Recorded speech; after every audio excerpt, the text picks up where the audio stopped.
한국인 밥상에서 빼놓을 수 없는 콩. 단백질, 섬유질, 비타민, 미네랄까지 콩은 그야말로 자연이 준 완벽한 슈퍼푸드입니다. 하지만 이 놀라운 콩도 잘못된 음식과 함께 먹는다면 몸에 해로울 수 있습니다. 심지어 암과 같은 심각한 질환을 유발할 수 있다는 점도 알고 계셨나요? 오늘 영상에서는 콩의 효능부터 콩과 이것을 함께 먹었을 때 발생할 수 있는 질환, 그리고 콩을 건강하게 먹는 올바른 방법까지 낱낱이 파헤쳐 보겠습니다. 오늘 영상 딱 6분만 집중해주세요. 지금 바로 시작합니다.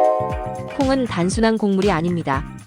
우리 몸에 필요한 필수 아미노산을 제공해주는 완벽한 단백질 공급원이죠. 특히 동물성 단백질 섭취를 제한하는 분들에게는 건강을 위한 필수품입니다. 콩에는 이소플라본이라는 성분이 풍부한데요.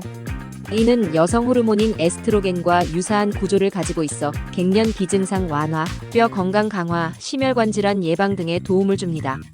뿐만 아니라 콩의 풍부한 식이섬유는 장 건강을 촉진하고 변비를 예방하는 데 효과적입니다.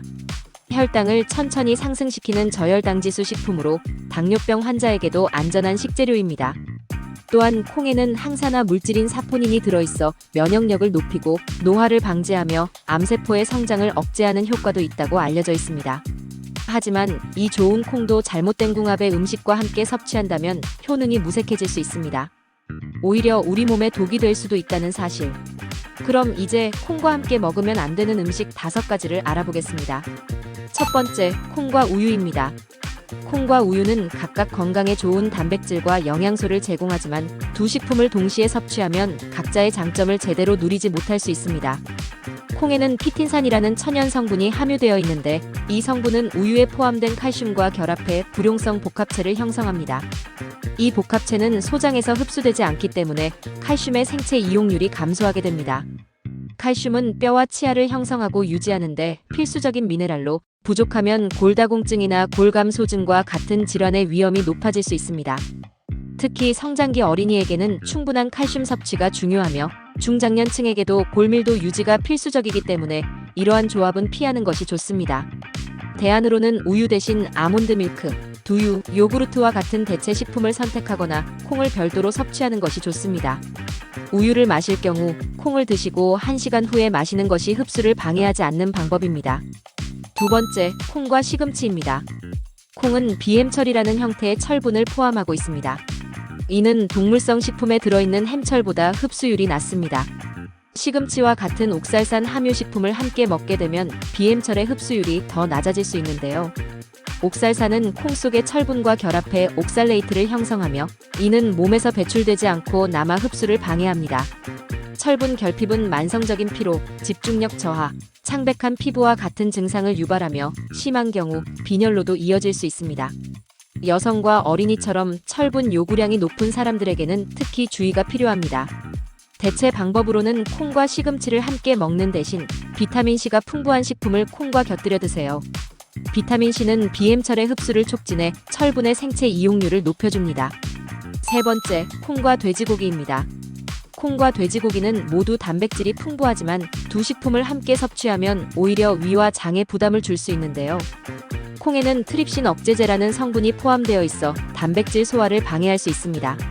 이 억제제가 돼지고기와 함께 섭취되면 소화효소의 작용이 저하되며 소화 과정이 느려지거나 효율이 떨어질 수 있습니다. 결과적으로 복부 팽만감, 속쓰림, 소화불량과 같은 증상이 나타날 수 있습니다. 이러한 상태가 반복되면 만성적인 소화기 질환으로 발전할 위험이 있으며 특히 소화력이 약한 노년층에게 더 큰 영향을 미칠 수 있습니다. 대안으로는 콩과 돼지고기를 별도로 섭취하거나 돼지고기 대신 생선, 닭고기와 같은 소화가 더 쉬운 단백질 공급원을 선택하세요. 돼지고기를 드실 경우 소화효소 분비를 돕는 생강, 양파를 곁들이는 것도 좋습니다. 네 번째, 콩과 설탕입니다. 설탕은 단맛을 더해 음식을 맛있게 하지만 콩과 함께 섭취 시 혈당 조절에 악영향을 미칩니다. 콩은 단순 탄수화물보다 혈당 상승 속도가 느린 저혈당지수 식품이지만 설탕을 더하면 이 균형이 깨집니다. 설탕은 빠르게 소화 흡수되어 혈당을 급격히 올리고 이에 반응하여 인슐린이 과도하게 분비됩니다. 이 과정을 반복하면 인슐린 저항성이 발생할 수 있으며 이는 장기적으로 제2형 당뇨병으로 발전할 가능성이 높습니다. 또한 체지방 축적을 촉진해 비만을 유발하고 대사증후군의 위험도 증가시킵니다. 대신 콩을 사용할 때는 설탕 대신 꿀, 스테비아와 같은 천연 감미료를 소량 사용하거나 과일로 단맛을 보완하세요. 콩 음료를 마실 때는 무가당 제품을 선택하는 것이 건강에 더 좋습니다. 마지막, 콩과 토마토입니다. 콩은 소화가 천천히 이루어지는 식품으로 토마토와 같은 산성식품과 함께 섭취하면 위산 분비가 과도하게 촉진될 수 있습니다. 토마토에는 시트르산과 말릭산이 풍부해 위산 농도를 높이며 이는 콩 속 단백질 소화에 추가적인 부담을 줍니다. 결과적으로 속쓰림, 위염, 위궤양의 위험이 커질 수 있습니다. 특히 위산 역류나 소화성 궤양 병력이 있는 분들은 콩과 토마토 조합을 피해야 합니다.